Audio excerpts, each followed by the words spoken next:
Good afternoon, and welcome to the 4th annual Lauren and Bobby Turner Social Impact Executive Speaker Series, featuring Eva Longoria in a fireside chat with Bobby Turner. My name is Katie Roan, and I am one of the co-presidents of the Wharton Social Impact Club. It is truly a privilege for students and the entire Penn community to engage with such successful individuals like Mr. Turner and Ms. Longoria. Both serve as a model and reinforcement that our success in life will be defined not by what the world offers us, but what we have to offer the world. It is an honor to have them here today. Allow me to briefly introduce the man who made this event possible, Mr. Bobby Turner. Mr. Turner is an esteemed Wharton alum who embodies his mantra of doing well and doing good. For those of us who have been lucky enough to hear Bobby talk in lecture or around the Penn community, we have seen how he combines doing well and doing good every day. He has a deep commitment to Wharton and to the Wharton Social Impact Initiative. Mr. Turner often says, if you want to treat a social problem, then philanthropy will work. If you want to solve it, you need a market solution because that's the only sustainable strategy. He opens our eyes to new approaches for pressing social problems. As a businessman, Bobby practices this approach in addition to his role as CEO and co-founding partner of Canyon Capital Realty Advisors, a firm with $20 billion in assets under management. He pioneered Canyon Johnson Urban Funds and Canyon Agassiz Charter School Facilities Fund, triple bottom line funds targeted at improving inner city and urban real estate and developing charter school facilities. The impact of these funds is measured in lives changed as well as return on investment. Our hope is that each one of you here today is inspired to chart your own path towards doing well and doing good. That would make Bobby very proud. Please join me in welcoming Mr. Bobby Turner.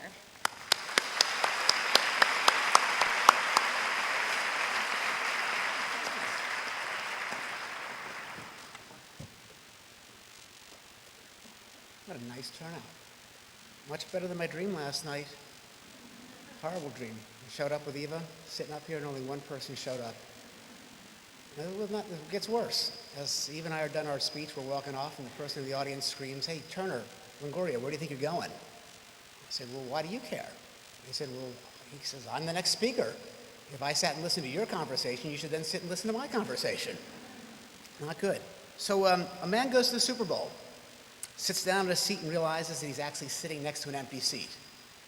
Incredulously, he asks the man on the other side of the seat, "How is this possible? This is the greatest sporting event in the country. How is there an empty seat at the Super Bowl?" The man sadly responds, "Well, this seat actually belongs to me. I was supposed to come here with my wife, but she passed away. This is the first Super Bowl we've not been together since 1967.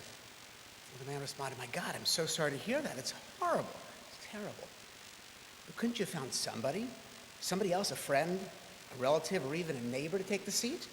The man replied, "I would have thought so too, but they all insisted on going to my wife's funeral instead." I tell this joke because it's about the choices we make in life and how they define us as individuals. 28 years ago, I graduated from the Wharton School with a black belt in the art of creating wealth. And like many of you here today, I chose to pursue wealth, and I went to Wall Street. You see, back then it seemed pretty simple to me. The education I got at Wharton proved to me that there was 4 ways to create wealth. First and foremost, show of hands, inheritance. Who inherited wealth? Me neither. The second way to create wealth, marriage. Not so good either. I married one of the greatest deficit spenders you'll ever meet. Didn't work out so well for me, but she's a great lady, Wharton grad as well. Speculation. We all learned about speculation here. Buy low, sell high, buy low. But the fact is in my 30 years since I graduated, I've yet to find anybody who can consistently speculate. The last way is value investing. These are the skills that we hone at Wharton. We learn how to identify, quantify, and mitigate risk. So in 1984, with my degree in hand, I went off to Wall Street to pursue the creation of wealth, which, by the way, I always assumed would lead to happiness. Well, here I am 30 years later to tell you that wealth should not be confused with happiness, nor should you assume there's any correlation. In fact, I can guarantee one thing. The only thing that wealth will guarantee is a more comfortable form of misery. It will not guarantee happiness in life. So 15 years ago, I found myself very wealthy, yet equally as unhappy, and concluded that making money was not enough for me. So I went on a journey I call 50 over 50. I interviewed 50 people in my life who were over the age of 50, and I asked them to reflect on their lives. What had they done right? What had they done wrong? I asked them what they believed the secret to happiness was. And I came up with a consensus that their greatest happiness did not come from materialism. It didn't come from love. It didn't even come from achievement, but rather it came from the power. And not the power to control, not the power to manipulate, but rather the power to have a positive impact on other people's lives. Now, I had done a lot of philanthropy by that time in my life, and I concluded the following. If you want to treat a problem in society, philanthropy is fine. But if you really want to really cure an issue, then you have to build a sustainable solution that makes money. Fact is making money does not have to be mutually exclusive from making positive societal change. So with this knowledge, back in 1997, I convinced my partners at Canyon to support my idea of building a business focused on the investments that could do two things: make positive financial change for ourselves and our investors, and also make positive societal change. And since that time, I've been incredibly fortunate to have great partners like the likes of Magic Johnson, who spoke here a number of years ago, and Andre Agassi to pursue this thesis of social impact investing. My joint venture with Magic has developed over $6 billion of real estate in urban communities. And my venture with Andre Agassi is well on its way to build $500 million of new schools, including one in North Philadelphia for KIPP. Both funds have generated great returns for my investors, but equally as important, they've generated thousands of jobs. They've provided much needed services and amenities. They've generated hundreds of millions of dollars of incremental tax revenues. And on the Agassi School, we're building 35,000 school seats. Now, we at Wharton and the school at large, we have to remember how fortunate we are and understand with good fortune absolutely comes an obligation to help others, help them succeed. Let's not kid ourselves, particularly us folks from Wharton. The reputation of those going to Wall Street and making money is not very good. In fact, here's a fact, it's gotten so bad that this past week, the National Institute of Health announced that it will no longer be using lab rats for medical experiments. Instead, in their place, they're now going to use hedge fund managers. And they gave 3 reasons for the decision. Number 1, there are now more hedge fund managers in the world than there are rats. Number 2, the medical researchers were less likely to become emotionally attached to the rats than they were the hedge fund managers. And number 3, no matter how hard they tried, there were some things that even the rats wouldn't do. So a few weeks ago, I had a partner from a New York investment bank at my house out in Los Angeles, and we won't mention Goldman Sachs by name. But like most alpha dogs, he immediately tried to establish his position in the dog pound. So as my wife and I are walking him through our house, he looked at me and goes, "Hey, Bobby, do you own this little house?" I sort of thought it was a peculiar question. Why would you ask me if I own this little house? But of course I responded, of course I do, quite proudly. No debt, no CDOs, no CMOs, no CLOs. I just own the house outright. He goes, "Really? Well, how large is your property?" And I'm thinking, okay, well, I think it's 60 feet in the front, maybe by 100 feet in the back. He smiled. He goes, "Back home, on my estate in Greenwich, Connecticut, I get up in the morning, and I get in my car, about 9 o'clock a.m., and I start to drive. And I drive, and I drive, and I drive. And I drive, and I drive, and I drive. And I don't reach the other end of my property until about 6 p.m. I said, "Wow, I once owned a car like that too." Here's the reality. When all is said and done, it's not about what kind of car or house we have. It's not how much money we have. It's about being happy and being fulfilled and having a sense of accomplishment. It's about choosing to be respected over that of being envied. So 5 years ago, my wife and I, Lauren, established this speaker series in the hopes of bringing a different kind of speaker to campus. Speakers that you'd respect, not speakers that you'd envy. Speakers that choose to be valuable over successful. Speakers that are doing good socially and doing well financially. And speakers that might change the way we as a university think about defining wealth, success, and happiness. And this year's speaker is absolutely no exception, as I'm sure you'll agree. Eva. How do you even start? Eva is everything, and you're going to see it in a minute. She's a producer, a director, an author, an actress, a model, a restaurateur, an entrepreneur, an activist, a philanthropist.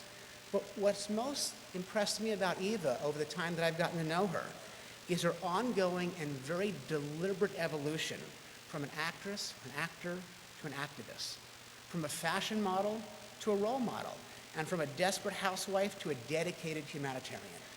She's magnificent. So, quick question. What do you think Eva is most proud of? 2 American Latino Media Awards, 1 People's Choice Awards, or 2 Screen Actor Guilds Awards? That'd be A. B, modeling contracts with L'Oreal and Hanes. C, an 8-year run on the hit show Desperate Housewives. D, the #1 spot on the Forbes list of highest paid TV actresses. It's a big deal. E, over 4 million followers on Twitter and Facebook. F, a top-selling cookbook titled Eva's Kitchen. Or G, being named Philanthropist of the Year by her peers at The Hollywood Reporter for her commitment to Latina causes and giving back to the community. Well, it's obvious to me, but let's find out what makes Eva tick and why she dedicated the next chapter of her life to bringing national attention and to create sustainable solutions to some of society's most pressing problems. So please join me in giving a warm welcome to Eva Longoria.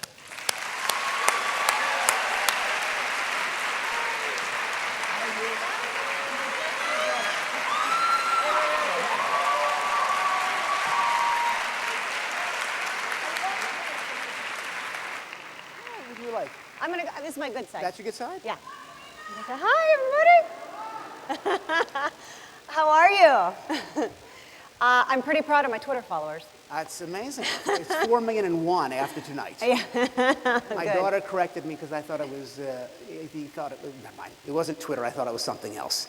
So, first of all, let me give you some housekeeping. Okay. So that you get some context as to who's out here tonight. Number 1, I know you don't lack confidence. Well, not a chance. I grew up an ugly duckling, so takes I me gotta a buy it. second. So 4 years ago, we had Magic Johnson here. 800 people RSVP'd. 3 years ago, Andre Agassi.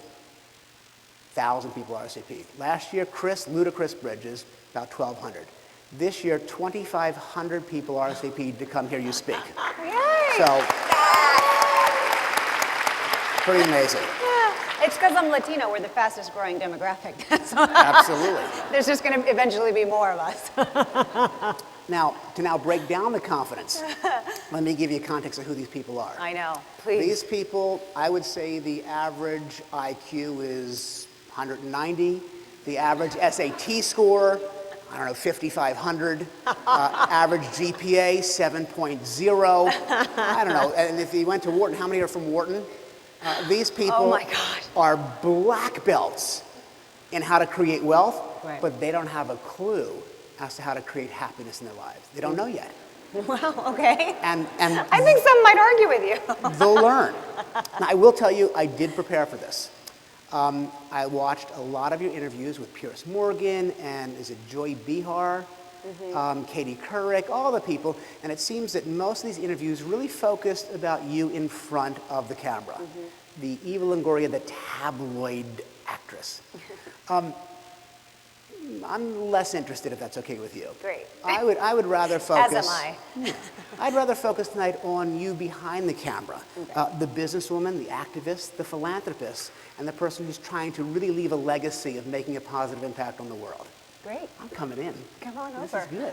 I like this. So we definitely have a ton to cover tonight. Okay. And let's hit it. March 15th, 1975. Oh, do you have to say my year? I'm sorry. That was, Corpus Christi. Corpus Christi, Texas. Dad, Enrique. Enrique, my father. Mama, Eva. Ella. Ella Eva. Ella Eva. Where's my daughter? She said it was Eva. Well, Ella is spelled the same way, which means her. So you're good. So you did good? I did good. Tell me about your home. Tell me about your Growing up? parents. Oh, Yeah. gosh. Well, I grew up in Texas, in South Texas, youngest of 4 girls, no boys. No boys. No boys. My mom had 9 aunts, I had 3 sisters, I had 22 female cousins. I come from a family of women. My oldest sister, Lisa, special needs. And so that kind of really shaped our family and who we were, how we grew up. We grew up a very selfless family because everything was about Lisa. You know, where could we go on vacation where Lisa could go? Where could we go out to dinner where Lisa could go? You know, what could we do with Lisa? And so I knew the word volunteer at a very, very early age, because we were always volunteering at Special Olympics, or volunteering at Lisa's school, or volunteering to take Lisa to the school, but like there was always something to do for somebody else. And so growing up that way kind of shaped my my view of philanthropy. And so it's been ingrained in my family. What did your parents do? My mom was a special education teacher. Okay. And my dad was a mechanical engineer. Wow. As you look back, so I remember when I graduated college, my father was Wharton, and he gave me a piece of advice. He said, the first $1 million you make is significantly more difficult My to dad make. said the first $10 you make, but go Okay. ahead. First $10 you make, don't spend it all in one place. So he said that But yours said million, the okay. first $1 million you make is significantly more difficult than the second $1 million. Oh, yeah. Yeah. So he said, be smart. Yeah. Go out and make your second $1 million first, and then come back and make your first $1 million later. Good advice. What kind of advice did your mom and dad give you? Oh, they probably said this over and over and over again. They said, never forget where you come from. And my mom, what she said too, I always spent a lot of time with my sisters and my mom, but she had always said, you have to give back, because she always believed we all were going to be something great. She didn't think I was going to be an actress, but she thought, you're going to be in a better position than I was. So you're going to have to give back, because to those who have a lot, there's a lot expected. And so she always said that, you're going to be expected to give back a lot more than future generation. And so that, and never forget where you came from. So community, that really was like the definition of community to me. That's great. Yeah. So I heard you say earlier that you were the ugly duckling. Yes. I need to see pictures, because should. that's one good-looking family. I have pictures. Well, my sisters, growing up in a Latino household, a Mexican-American household, my sisters were very light-skinned, blonde hair, light eyes, and when I was born, I had black hair, I was really dark skin, and I was the only one with dark brown eyes. And so in Spanish, we call it la prieta fea, the ugly, dark one. Oh yeah, no, and like people would come up to my mom and we'd all four be there and they go, your daughters are so beautiful, and who's this? And I would be like, and I didn't blossom until college. I mean, it was really late. I was really skinny and I was really bony, and I didn't blossom until college. And I remember I entered a beauty pageant it was a scholarship pageant. It wasn't a beauty pageant, it was a scholarship pageant for school, because I didn't have enough money for books for my next year. And I said, if I get 5th place, books are paid for. So my goal was to get 5th place in this scholarship pageant, and I ended up winning it. And I went home, and my mom and my sisters were like, you didn't win that. And I was like, I won it. So I had like a full scholarship for that year, and it was great, but they didn't even believe me. That's how I grew up, was like, you're not that pretty. And then I blossomed, and I was like, ha. To my sister. But that did force me to develop a sense of humor, because I wasn't about physicality, and so I kind of just was self-deprecating, and I was always trying to be the class clown and funny, and I never had a cute boyfriend, or I never had a boyfriend. And Were you a happy kid? I was so happy. You're And happy. I said this, I told my mom, I was like, you could have seriously screwed me up as a child, but no, I kind of, I focused on education. I wanted to be really smart, since I wasn't going to be pretty like my sisters. You weren't pretty. Yeah, I because see my that. sisters were so Yeah. pretty, and I saw everything come so easy to them because they were pretty. And I was like, okay, I've got to think of something else. And so I wanted to be really smart and really funny. Okay. So, First kiss. God, it was a horrible experience, first of all. Nothing romantic about it. I remember I was like 15, very late. I mean, comparatively to today. And he had just eaten a bag of Doritos. So that's all I remember about my first kiss. I don't know his name. I don't remember his name. I remember the Dorito breath. Was it Cool Ranch No, or it was nacho nacho cheese. Okay, Nacho nacho cheese. Yeah. So he was Latino. Yes. Why? Because Latinos eat Doritos?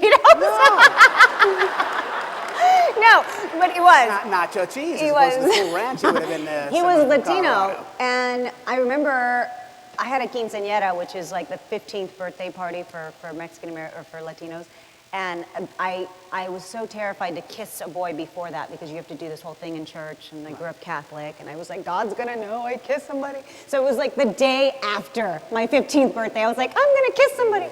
Yeah. Where is he today? Him? I don't even know his name. You don't even know his name? No. I think it was Jesse. I don't Jesse. know. Okay. Yeah. I don't know where he is. Wow. Okay. First heartbreak? Oh gosh, first heartbreak. Who was that idiot? Yeah, I actually ran into him. Yeah. In your car? No, I'm not going to say his name, but it was in high school, and he was the quarterback of the football team. He was very handsome. There's a theme there. His name was Rudy. I'll tell you that. His name Okay. was Rudy, and did not give me time of day. And I thought somebody sent me a note that he liked me, and it was a fake note, and I was like, ah. So I ran into him. I was protesting in Texas at the Texas State Capitol in Austin, and he was working there, and he's like, Eva, Rudy, we went to school together. He was so fat that I didn't recognize him, and he was pretty mean to me in high school, and now he was like my best friend because I was famous, and I was like, I remember you. Can you believe this guy wouldn't date me? Oh my God. And everybody made fun of him. They were like, you didn't date Eva Longoria? And he's like, she didn't look like that. So, growing up, Yeah. who were your idols? My idols? Yeah, who did you idolize? Was it David Cassidy? Was it? I mean, who Not were your that old. No, you know, it's so funny. We grew up with a little black and white television, even when color televisions were available. We were just really cheap. And so I grew up with like 3 channels. So and when I grew up, there wasn't this celeb craze. So my role model was my mom and my aunt. I had an amazing Aunt Elsa who taught me how to cook, and I talk a lot about her in my cookbook. She raised my mom because my mom's mom died early. So she was like my grandma, and she was, you know, one of the first to get a college education in our family. And she worked at the Army base, and she had a very great job that was pretty gender biased at that time. Like, women didn't get that job, and I remember she had that job, and I thought that was fascinating. And she was pretty amazing. So my Aunt Elsa and my mom and my sisters, all my sisters went to college, and I always looked up to them. I was always that bratty little sister who wanted to do everything my sisters did. The ugly duckling. The ugly duckling. I wanted to be just like them, and luckily they were great role models. So I never had a celeb. No, okay. No, I didn't grow up with that. I know you were busy. I saw you at the DNC, and you made a great quote that said, you know, the Eva Longoria who worked at Wendy's needs the tax break. Mm-hmm. The Eva Longoria who's a movie star doesn't need the tax break. But there's a theme there. You talk about your time at Wendy's, and I think you worked in a mechanical shop and an automobile shop. Yeah. Really was formative in your development as a human being. Well, yeah. I mean, I grew up like every other American lower middle class. And so my point was, when I was speaking at the DNC, I'm a co-chair for the Obama re-election campaign. And my point was, sometimes a celebrity goes up and speaks, and they're like, who cares what a celeb has to say? But I speak as an American. I care deeply about my country and the direction in which it's going. And I am living proof of the American dream. And so I wanted to say, like, I wasn't born rich or a star. This was my trajectory. I flipped burgers at Wendy's for 4 years, all through high school. I changed oil in a mechanic shop, and I was in aerobics. I had 8 jobs. I mean, it's college. And I had grants. I had Pell Grants to go to school, and so that's why I support the president in doubling the Pell Grant system, because that's how I got through school. I had a lot of help. I had a lot of help along the way, and so I wanted people to know, like, you know, you can do it on your own, but there is infrastructure there that is meant to help you, and I utilized it, and here I am. So you finished up high school. I guess it was Marvin Baker Middle School, and then on to Roy Miller High School, and then you went to Texas A&M, which is now, I guess, just called A&M. I went to Texas A&I. A&I? Texas A&I, which switched to an A&M. Okay. So it was, when I graduated, it was A&M Kingsville. And you majored in kinesiology. Kinesiology. Kinesiology. Yeah. What is kinesiology? Study of the body. Study of the body. Study of the body movement. I wanted to be a physical therapist, a sports trainer, And it was funny because I got my bachelor's degree and I was registered to get my master's degree in exercise science. I wanted to work for a sports team and be a trainer. And in between my bachelor's degree and my master's degree, I won this trip to LA to model and act, and I had never done it before. And I thought, oh, that'd be fun, because I wanted a vacation between my bachelor's and my master's. And that was the only reason I went to LA, and I went to LA and I never left. I just stayed. So it's a good transition to Yes. Hollywood now. So you get, Yeah. you get most people who go to Hollywood never graduate from being a waitress Yeah. or a waiter. You came to Hollywood and you got a break.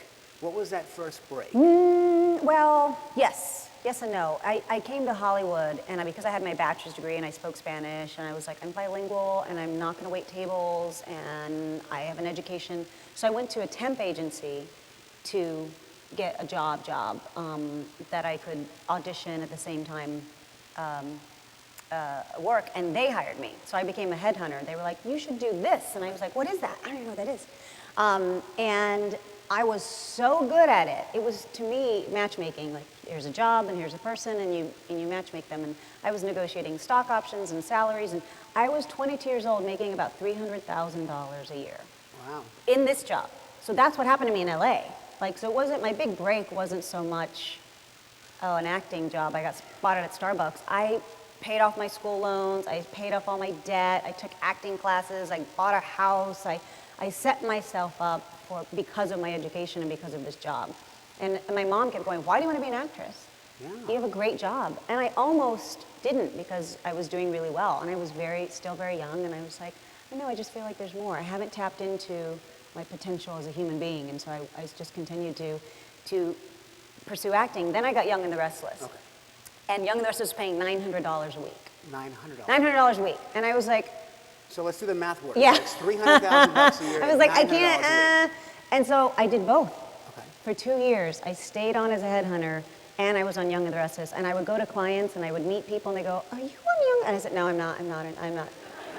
I would lie to people about being Isabella on the Young and the Restless. So because I had like a double identity. Because I wanted people to respect me as a headhunter, Right. and like as a businesswoman. Right. And so then eventually I started making more with Young and the Restless, to where I did my job. But I was doing work in my dressing room. Amazing. Yeah. But So I've always had like 10 jobs. You so. did a small stint at Dragnet. And then I had to got LA Dragnet. Then But that's what got me Desperate Housewives. I was on a show called LA Dragnet on ABC, which was horrible and nobody saw it. We were on like Saturday nights. And that was ABC. And so they said, we want you to stay here at ABC. And I was going to get a development deal, which means they hold you there, and Right. you're kind of only allowed to do ABC projects. And it was the Last Place Network. You have to read a book called Desperate Networks, and it talks about how Desperate Housewives changed the game for ABC. It was the Last Place Network. It was not making any money. Right. And then Desperate Housewives came, and Lost, Desperate Housewives and Lost, and we changed the network. And so they said, read the script, and I said, okay. And In your wildest dreams, did you ever think No. the show would be so successful? no, at all. I mean, overnight you went from Yeah. This was struggling actress I mean, people to- go, oh, this was your big break, but not knowing what I had done before. I did extra work for many years, and I did Young and the Restless. I did a lot before Desperate Housewives, but it was like this. But how did it overnight. feel to go from struggling actress to all of a sudden you're the fodder of every tabloid, every date you were on, every act, whatever you did Yeah. was front page of the Star? I know. It was crazy. Because anonymity is pretty great. And when you lose it, you don't really realize it till you lose it. But I remember, what it really affected was my family, because they would be like, Eva's pregnant, Eva's dating, Eva died, Eva, like something, always. So my mom would be like, are you dead? You know, or did you get married? Which I did. I actually did elope to Vegas, but that's regardless. So for them to go, Mom, you can't believe this, or like, you know, a lot of things would hurt them. And I remember my sister didn't get a promotion at work because her boss said, well, your sister's Eva Longoria, you'll be fine, we're gonna give it to this guy. And she was so mad, because she was like, what the hell does my sister have to do with my trajectory, you know? And so I didn't realize that how much it would affect my family and everybody around me, and my friends and everybody. I think Cher, Madonna said this. She goes, you know, when you become famous, you don't change. People go, you change, you change. She goes, people change around you. You pretty much stay the same, but everybody gets really weird, and I had to filter a lot of people. Are you thinking of now just being Eva?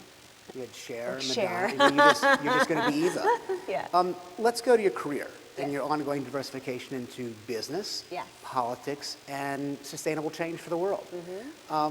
Eva the businesswoman. I mean, it's pretty amazing. Over the past decade, you've transformed from a person who's modeling and licensing to ownership. Yes. You own restaurants, you own fragrances. There's the Eva and Eva More, which I love. You got a production company, Yes.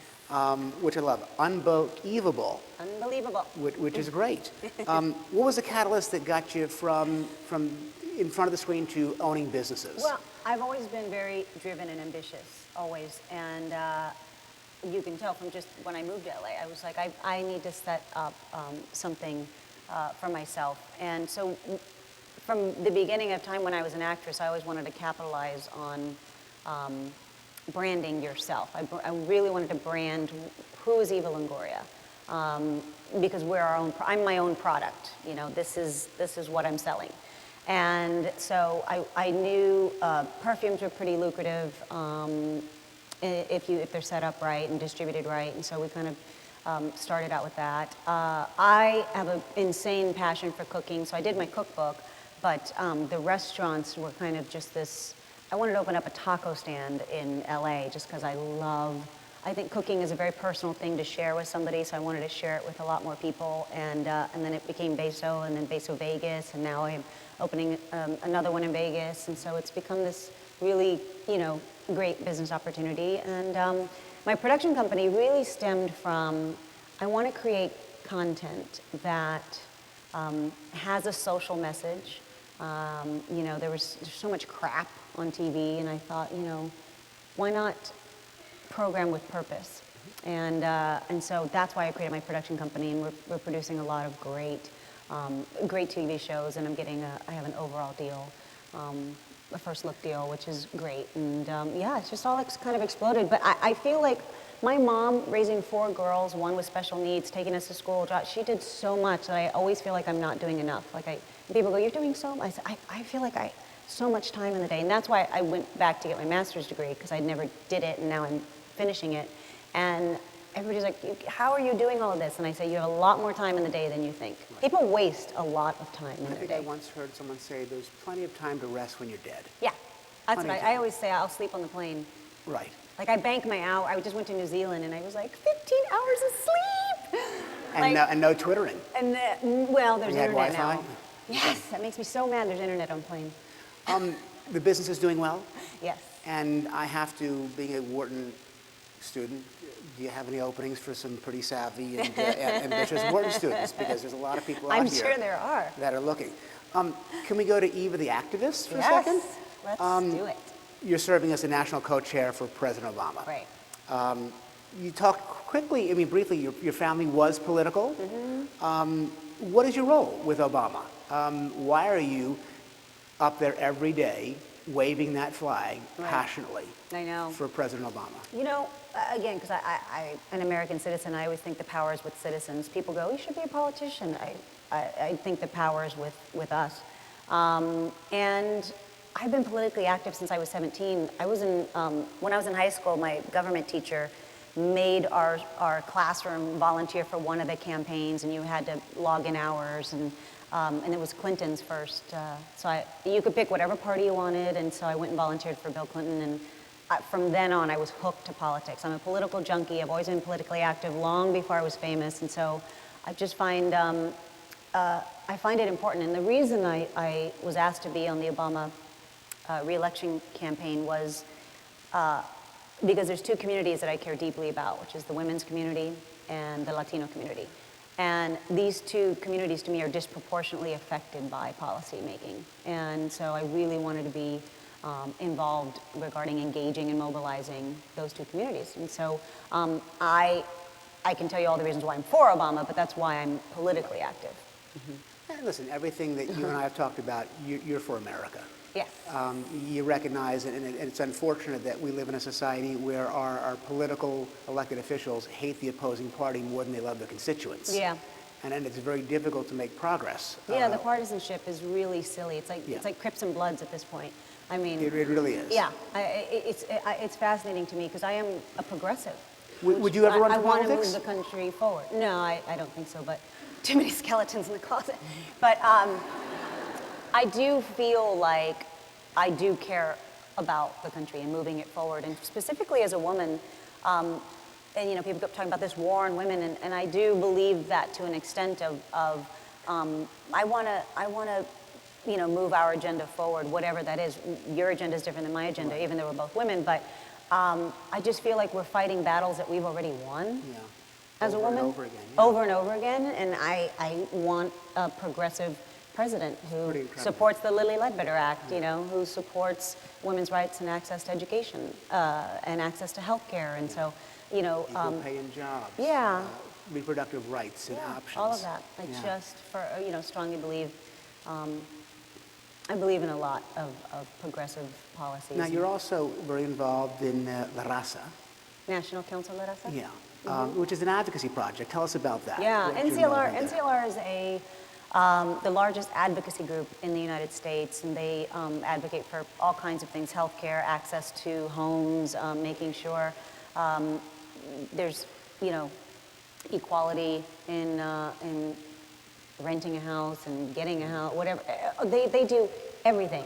I'm also part of MALDEF, which is the Mexican American Legal Defense Educational Fund, and MALDEF is like the law firm for the Latino community. So they're the ones that will sue you if you do something wrong, and so they're like NCLR with teeth.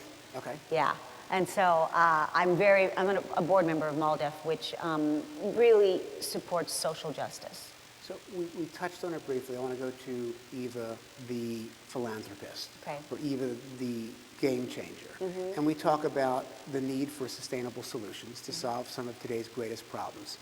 If you had to pick the problems that you want to solve, what would those be? Education. I mean, that's really the education is the platform of my foundation. I specifically help Latinas, so women within the Latino community, prepare for not only high school, but college, and also entrepreneurship. So once they come out, how to find capital for any of their businesses that they want to start. But yeah, for me, it's education, because I think it's obviously key to everything. And my philanthropy is derived from my belief that as a country or as a community, we invest in infrastructure. We invest in roads and bridges and highways to get us from point A to point B. And I think we have to invest in infrastructure of opportunity. Another reason why I love Obama, but infrastructure of opportunity, there has to be a road for me to get from point A to point B. And if we're not going to build that infrastructure of opportunity today, whether it's through my foundation or through my politics, that road is not going to be there, or that road will be a toll road. And I don't think it should be. I think we need to invest in the bridges that get us from here to there, and the roads. And so that's kind of my belief behind my foundation. I saw Eva's Heroes. Can you talk about that for a second? Because I know that really hits home with you. Yeah, Eva Lisa. I know Lisa. My sister Lisa, my older sister with special needs, we benefited from a lot of programs in Corpus Christi that helped her develop as a human being and integrate her into society. And when I moved to San Antonio, there was no such programs, especially for kids with special needs over 18. After they finish high school, there's a severe drop-off of, the only places they can go are to adult daycare, where they sit and play bingo, and there's no stimulation, there's no interaction, there's no participation in the communities. And so we created Eva's Heroes to provide after-school programs for young adults, monthly activities, bowling, dancing, all kinds of things to make sure that they reach their full potential as a human being, and they're constantly stimulated, because special needs kids do digress, whether you have Down syndrome, autism, whatever umbrella you fall under. If you are not constantly stimulated, you will lose what you've learned. So it's a digressive thing that they go through. And so my sister, I saw it with her when she left school. There's about 2 years she didn't do anything, and she forgot how to add, and then she forgot how to take the bus, and then so we had to kind of retrain her.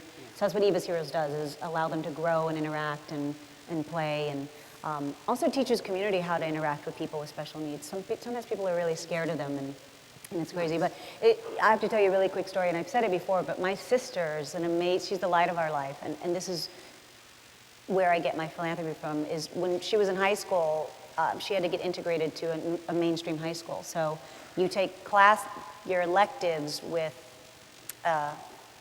non-special need people. And so sometimes people are mean to them. And I remember she came home one day and somebody had stolen her Letterman jacket.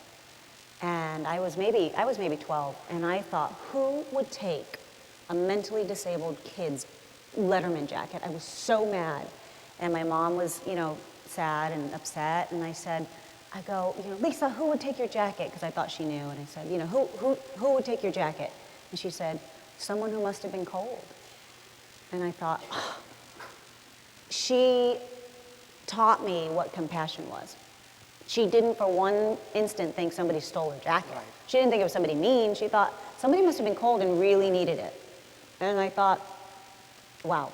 And so from that point on, I've always put myself in other people's shoes, because you never know what somebody else is going through. It's the context. Mm-hmm. I do think they stole her jacket, but I'm just saying, I'm saying her point of view is a point of view that we should all have more often.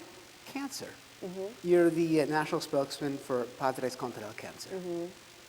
What's the... Padres is an organization that helps Latino families who have children with cancer by providing services that overcome the barriers, whether it's a language barrier. We provide translators in hospitals, socioeconomic barriers, financial resources, financial education. But it's interesting because the Latino community disproportionately have higher rates of kids with cancer than any other community. And Is that environment? It's not. It may be environmental, but it is not hereditary. It's not genetic. It's cultural and society. Cultural barriers and societal barriers, meaning we don't go to the doctor. Mm-hmm. And we go to the doctor too late. Most of our community goes way too late. And so our death rate is a lot higher. Mm-hmm. There's a lot of health disparities with our communities as well.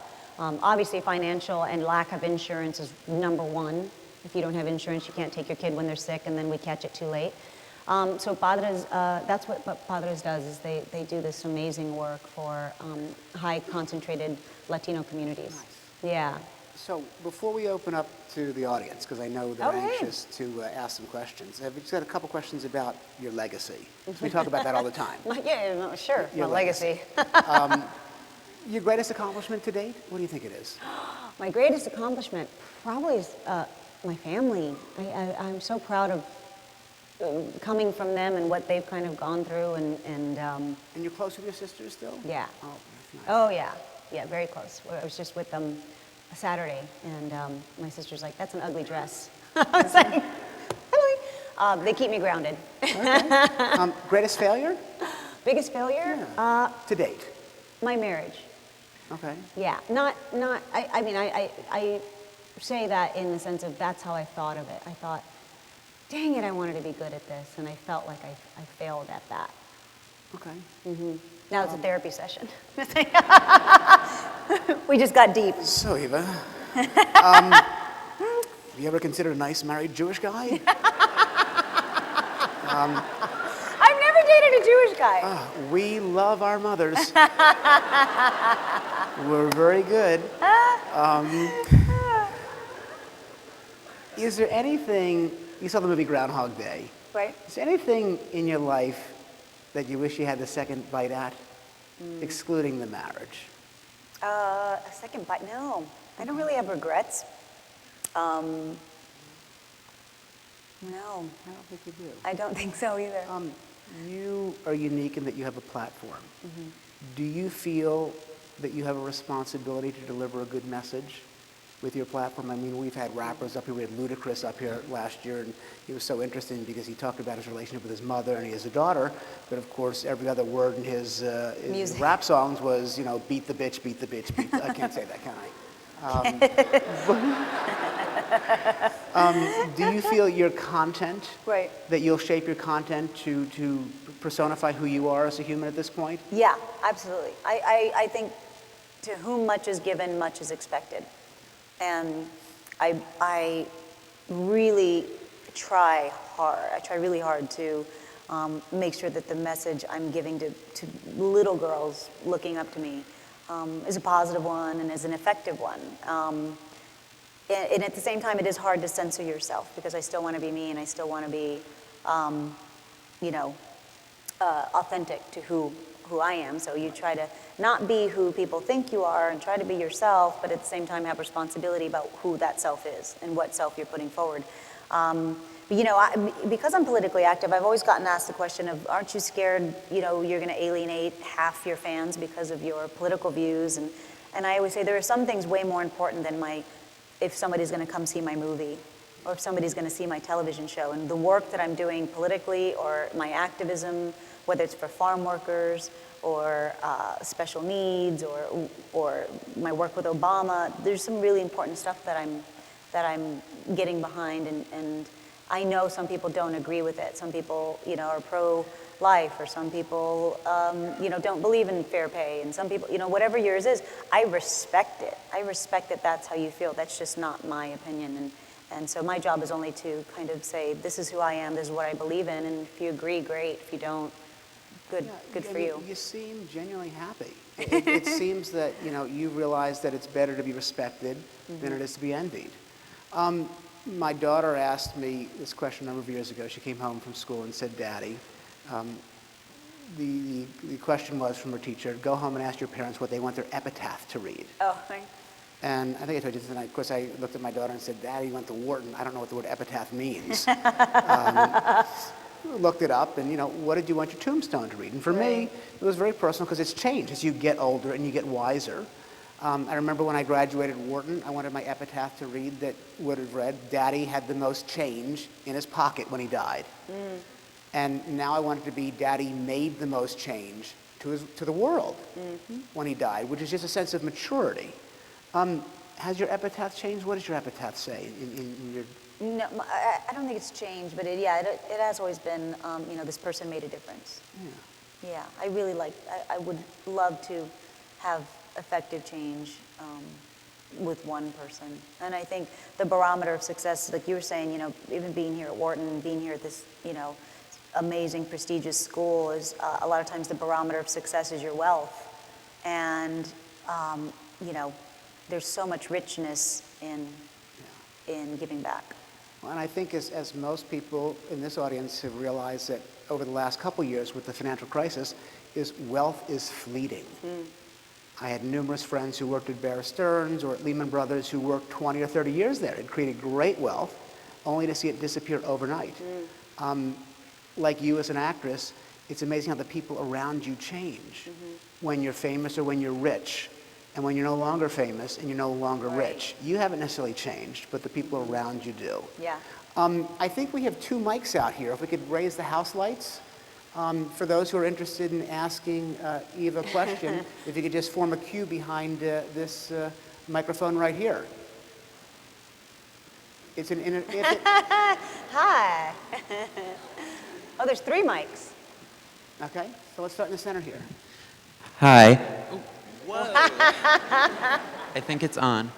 I was wondering, do you keep your philanthropy and your acting projects separate? Like, when you're choosing projects, does your philanthropic work come into consideration at all? Yeah, it's so funny you said that because I just read I had read a script about Chavez, and I am a big, I've studied Caesar a lot, and I believe in his legacy for what he's done for farm workers, and I hated the way it was written.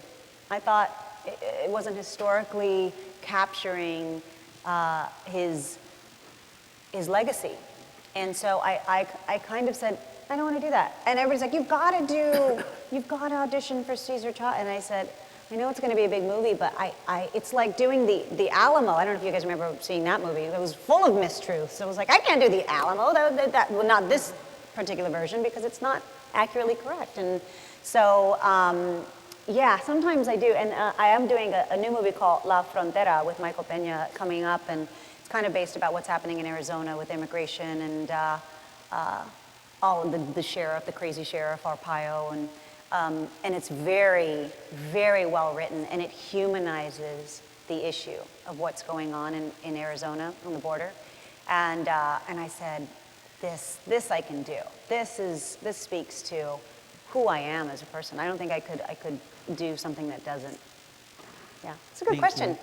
Let's go over here to the right. You're short like me. Hi, I was wondering if you could give the audience some advice on overcoming obstacles. I mean, obviously you're very successful in your business endeavors, but how do you reflect on something that doesn't work out, as planned, and you Right. overcome that? Oh gosh, that's really hard to navigate because it's so dependent person to person. I have really tough skin, and I have fallen down a million times, and I just get back up. And to me, I'm just perseverance and discipline, and my drive kind of overpowers any obstacles that are in my way. I find that is ingrained in you pretty early. I'm sure most people in here are pretty driven and are not easily deterred from their goals, or else you wouldn't be here.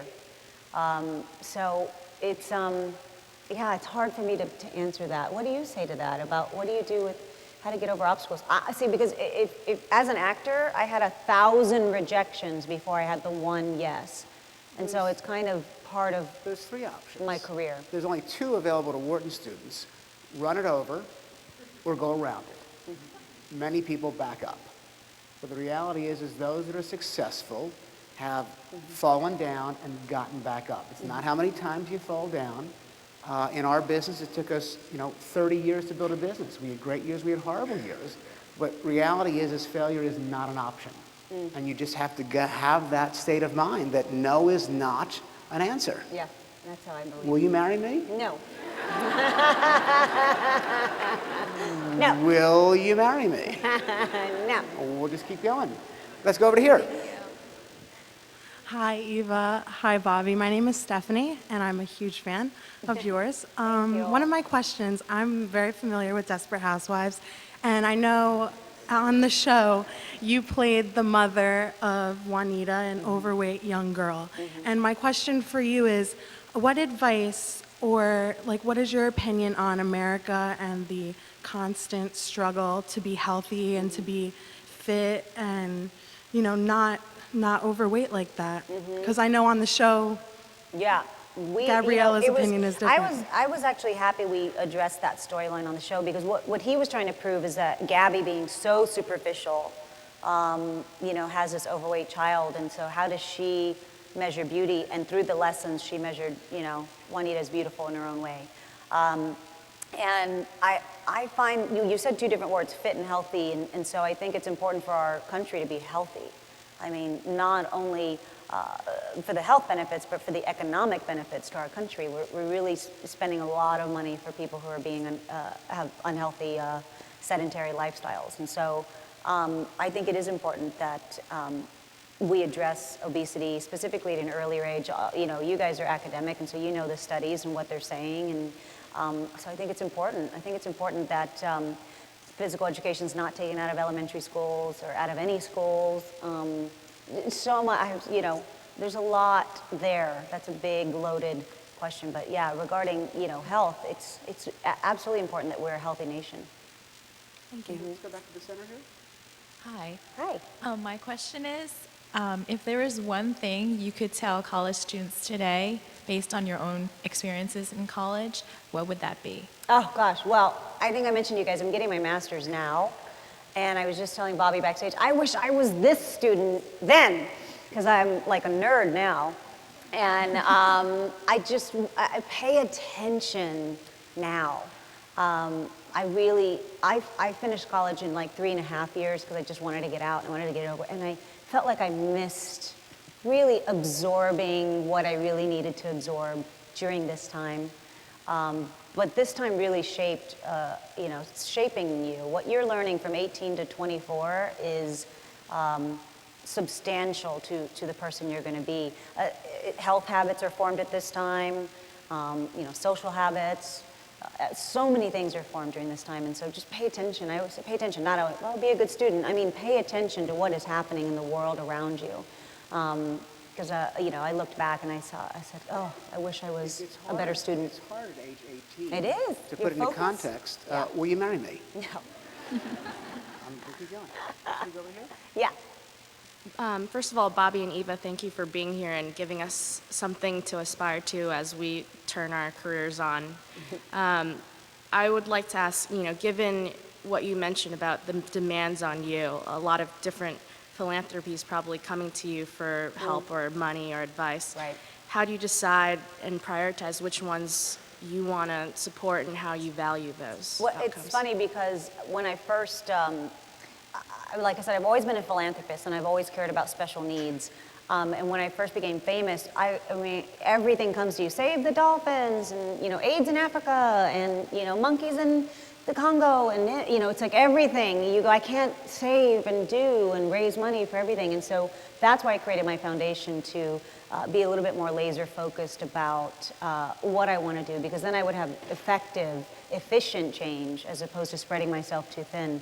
The first person to really do that was Bono with AIDS. I mean, he is the go-to guy to raise money for AIDS. And he said, I know dolphins in Japan need to be saved. I get that, but I'm going to focus over here.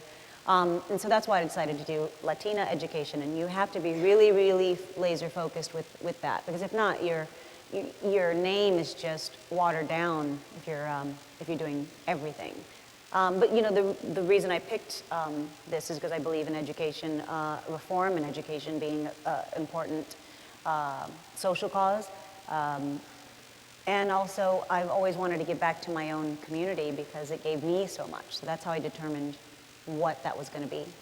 I think the consumer is an authentic consumer. And if you lend your name to just about everything without the authenticity, the consumer recognizes the dilution of the brand. Right. Exactly. And that's what made you so successful, is you've been fairly laser focused on what issues are important to you. Let's go over to here.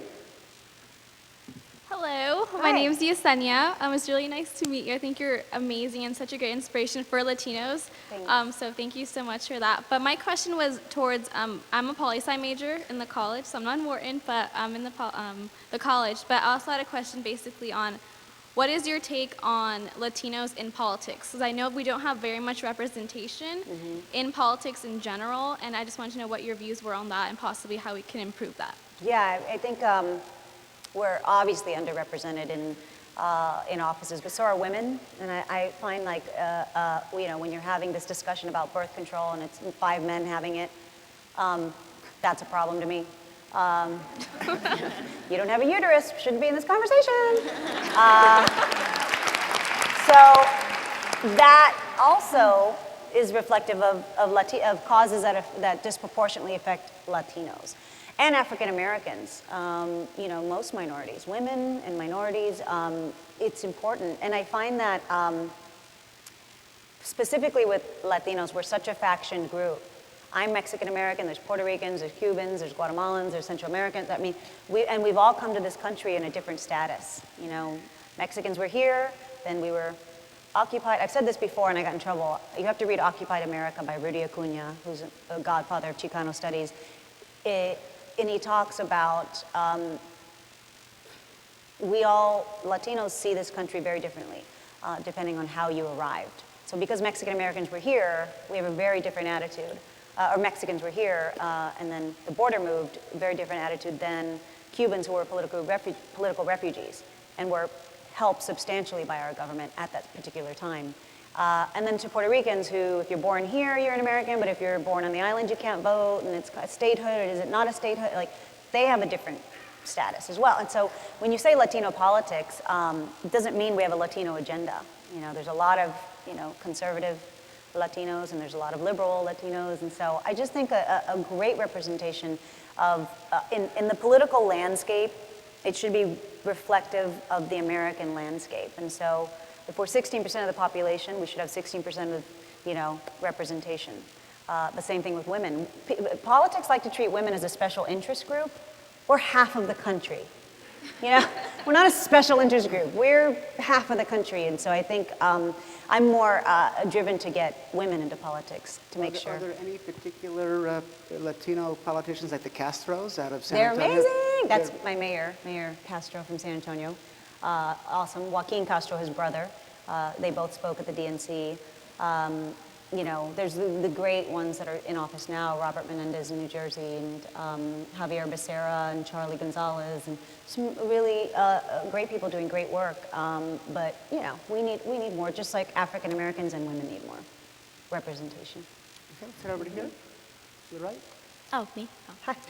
Hi, Eva. I think you skipped it. We're supposed to wait, be Oh, here. here we go. I'm sorry. Yes. Right here. We gotta go- we gotta- I was just wondering, because in college you studied something so different from what you actually became. You became like an actress and a businesswoman. Yeah. So how do you find out what you're passionate about if it wasn't something that you studied? I know. I always find the paradigm of college and picking what you want to do it's too early. You know, when you're 18, you don't really know what you want to do in life. And so I don't know how the curriculum is here, but I you know, in my college, it was early on, you had to hurry up and decide your major because you had to take and it's like, I wish we had these great courses, like social impact, like kind of more general studies, a little longer before you can really realize what you want to do. Yeah, I used nothing from my first degree in my life. Kinesiology. I mean, I work out, but I think back to that and I go, I am so far away from what I graduated with, except that it was in Department of Education. And so that I did hold on to that. I student taught, you know, for a year in college. I taught high school, I taught elementary. And so that, to me, was a great experience. But it's hard. I know you guys are so young, but Well, I think very few people end up where they thought they were going to end up. Yeah. And it's the journey as opposed to the destination. And as long as you're learning and being challenged, you'll continue to grow. And as you get older, your context changes in life. You have children, you have family, you have issues, and that will shape who you become and what you do with your life. There's no way at age 18 or even 50, you know, people say, what do you want to do when you grow up? And I'm like, well, I don't want to grow up. Yeah. You don't have to. I've recently been thinking about going to law school because I was like, I think I'm going to be a lawyer one day. And I'm getting pretty old, so it'll constantly, you will constantly evolve. Absolutely. Now we'll come over here. Hi. Hi, Eva. You said you were a political junkie and that you love politics. Have your beliefs in politics ever set you back in like goals that you've wanted to achieve, or a job that you wanted, or certain philanthropies that you have? My politics, no. My politics helps my philanthropy because it kind of goes hand in hand with what I want to do progressively. But yeah, no, I think it's actually helped because it just kind of gives me a more well-rounded view of how I really want to make change. Because you have to do it through different avenues. We were just talking about this, NGOs versus government versus, I mean, there's so many ways to make change, but you know, you've kind of got to be all-encompassing and utilize all the resources that you have. And so I think my political resources actually help my philanthropy. Thank you. Thanks. Come over to the left. Yeah. Hi, I'm Christabel. As a first-generation Latina at Penn, I just really support your initiative to help other Latinos go to college and fulfill like educational from? requirements. I'm from New Jersey. But first generation, what's your background? Oh, my mom is Peruvian and my dad is Puerto Rican. Peruvian. Yeah. But yeah, I just want to thank you for reaching out to that community because I know that for me it's been a really long journey. And Congratulations thank for being you. here. Thanks. And I was just wondering, I was just wondering like what kind of initiatives you actually take to help all levels of education for Latinos. What? What initiatives you take to help There's, different ages and whatnot? Well, the foundation, I was just telling Bobby earlier, my foundation is funding different programs that are currently already doing a lot of great things for Latinas, whether it's Girls Inc., which prepares young girls for college, how to apply and how to be prepared as early as a sophomore in high school to make sure you're taking the right classes. And I'm also funding a study right now at UCLA that's studying what makes the successful Latinos, what do they have in common? What's the common denominator? How do we continue to deliver upon these common characteristics that these women are having. So what are they doing right? What are the ones that are succeeding? What are they doing right? And how can we replicate that for future generations? So, you know, like I said, attacking it academically, attacking it from policy making through politics, and then, you know, providing the funds so people can, these amazing programs in your communities can continue to work. That's what we're doing as a foundation. Thank you. Can we go to the center? Yes. Hi. I was wondering if growing up, if you always had a desire to sort of advocate for causes that you believed in, or if there was a certain event that made you decide, you know, I need to There let was an something event, happen. and it was early on. My sister was going to this school. It was all-inclusive. It was a special needs school from kindergarten through 12th grade. It was an amazing, progressive school, but it was only for special needs. So they had basketball team, they had cheerleaders, and it was like a real school that had every aspect that you could want at a school. And the community voted to close it down because it was lowering property value. And I remember being 8, and we went out and we protested, and we were holding signs, and I didn't know what I was holding or what. I just knew Lisa was going to have to go to a different school. And I loved that school because as a 8-year-old too, it was like a big playground to us. And you know, as an 8-year-old reading level and emotional level, you're pretty much at the same level as a lot of Down syndrome kids. So these were all my friends, and this is where my mom taught as well. And so she was going to lose her job. And I thought, I didn't know what it was, but I was there with my mom and holding on the picket line and holding the signs, and it did end up closing. And I just saw the impact it had on my family, on my sister, on all of the families that had kids going there. And then all of a sudden, all these kids at the school, about 1,000 kids, they had to be integrated into normal schools. And that's when my sister Lisa went to high school and had her Letterman jacket stolen, because you can't just disperse and expect society to go, come on in. And at the same time, you know, you can't segregate as well. We couldn't keep Lisa in a bubble. She was going to eventually have to venture off and you know, fly out of the nest, but we wanted to protect her as long as we could. So we got both sides, but I remember being 8 and protesting, and I thought, this is cool. So we can go out there and just say what we want to say, and it was that I remember. And then again, we protested budget cuts when I was about 12 at the state capitol. So yeah, I've been a protester a lot of my life. But you know, I do have to say something about civil disobedience, because somebody asked me, what's going to change? You know, how is our country going to change, make change? And I was at a lecture at my school, and they said civil disobedience, the 3 major movements that have happened in our last century regarding civil rights was women's suffrage, which was no politician that did that. It was women, and it was civil disobedience. It was them making politicians make the change.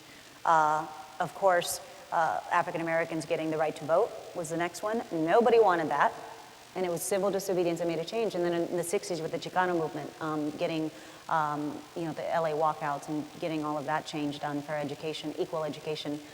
So the only way we're going to create change is by, you know, civil disobedience, I think, more so than policy and politicians. We have time for a couple more questions. Okay. If that's okay. Just a couple Oh, more. I'm being way too long-winded. Hi, Eva. My name's David. Hi. I guess my question for you is, you know, you're involved in so many businesses and whatnot. How do you establish like a good work-life balance? Because I know a lot of students here. We know we go to a very strong university, so sometimes I know we struggle with like establishing, you know, the difference between work and play. Like, how do you go about establishing that balance in your own life? I know. I try to integrate work and play all the time. Like, I had to go to New Zealand to launch my perfume, which was business, but I made sure that I built in, you know, fun stuff. But it is, you know, like I said, you have a lot more time than you think. I know in college it's really hard, though. I remember college being very difficult, time management-wise. But I work to live. I don't live to work. So I try to be as efficient as possible and get work out of the way. And I also hire a lot of people smarter than me. I mean, that is the key. So I don't have to, you know, that's the best thing you can do is manage people. And I have an amazing team around me that, you know, I hand it over and I know it's going to be executed and done. But I took a lot of management in my life, management of people. and I've read all the books, Swimming with the Sharks, and 1 Minute Manager, and Don't Fire Them, Inspire Them. And I feel like that really helps me in my life, because I'm an actress, but I have so many people I have to manage about, you've got to do this, and you've got to do this, and I got to get this done, and I think I'm really good at that. So hire people smarter than you. Thank you. I think we call it at Wharton positive leverage. Positive leverage. Positive leverage. Hi, Eva. My name is Vasco. I want to start off by thanking you for your time, your stories, and your candor. Thanks. I'm a dual degree candidate at Wharton and the Lauder Institute, and often the discussion right now is focused on what's your summer internship going to be, or what's going to be your job right out of grad school, and it's hard to think in the long term. And you had mentioned earlier the Eva who worked at Wendy's and the Eva from the movie star and Desperate Housewives as well. Where do you see yourself in 30 years? And just the vision you have for where you'll be in 30 years. I hope I'm not in a walker. 30 years. 30 years. That's what? 75. You'll be 70-something. Oh, God, in 30 years, I would hope to have a family. I mean, that's really what I want to do. But, where do I see myself? Just, continuing along this path. I'm really doing a lot, too, behind the camera and producing a lot more. I'm not really acting right now. And so building that legacy of programming and content and television, that's probably where I direct as well. So I'm directing another film in December. And so I think that will continue to grow as far as my business is. Okay, we have time for 2 more questions. Go back to the center. Hi, Eva. I just wanted to thank you so much for coming. And as you've been talking, I've noticed that you have such a positive outlook on life. Yeah. And I was wondering how, when you go and you work with children who have cancer, you work with families like in poverty, you see all these struggles they have, how do you maintain that positive outlook? Yeah, it's insane. I'm an eternal optimist. The glass is always half full for me, always. I don't know if you guys saw The Secret and read that book, but I was like, oh my God, I live my life like this. I just always see the good in everything. In talking to the families, like if you visit the children's hospital, any children's hospital, and you see a child with cancer, it is life-changing. You see them with their little IV and they're, walking down the hallway and you're like, anybody with cancer is devastating, but a child with cancer is heartbreaking. And I get my inspiration from them and from their parents. I talk to so many parents who are they're just breaking down and crying. And these kids are so amazing. And their resilience and their candor and their humor and, the way, they're like, oh, I've got to go to chemo. It's so fun because of how the hospital, sets it up. So they just, you're around them a lot and you go, this is truly inspiring to be around this. This is why philanthropy and charity and giving back, it really feels unfair for it to feel that good. Thank you. Mm-hmm. Last question. Hi, Eva. My name's Carolyn. I'm a freshman in the college. I want to start by saying I really respect your promotion of education. Both my parents are teachers, so I really support that. My question is, I know you say you talked a lot about your family, your sister, your parents, and how they're big role models. Whenever you took on a project, whether it was acting, business, philanthropy, do you ever consult your family about choices you make, or do you make those decisions on your own? No, not about business. About life, I do. My family's involved with, my love life. Very opinionated. But no, not businesses, unless, with Eva's Heroes, they do a lot with me, but I really keep that separate because, like I said, early on, it affected them so much indirectly with my fame and all of that I didn't want it to affect them, anymore. Like some actors have their brother managing their money and their mom running their house, and I just don't ever want, I never wanted my family as an employee. I think my sister ran my website for 1 year and we almost killed each other. She's a computer programmer too, and she's really good. I'm like, no. So no, I don't really consult them with business stuff, but with personal stuff, they're definitely my moral compass. Thank you. I think that one thing that should resonate that Eve is talking about, we all talked about, is we talked about balance. How do you balance your life? Make sure to balance it by a sense of accomplishment, and that accomplishment is not just defined by finance. If you go out there and you become a hedge fund manager, or your end goal is how much wealth you've created, I think you're going to find yourself fairly unhappy. That happiness will be driven by the power to change other people's lives and combine them. And I happen to be one of the most fortunate people in the world, and the folks here that work with me, we change lives every day and we get to make money. Social impact investing.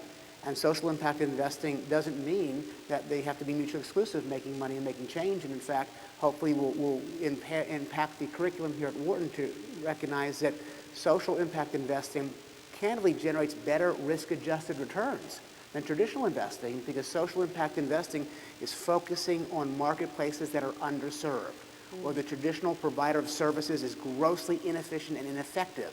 So social impact of investing, rather than trying to create demand, what you do is you find marketplaces where there's demand that's going unmet or unfulfilled. And you can find careers. We've got a whole bunch of folks here tonight from the Canyon Agassiz Charter School Facilities Fund. We were in Phoenix yesterday opening a K-4 school in the worst neighborhood of Phoenix. And you talked about the children.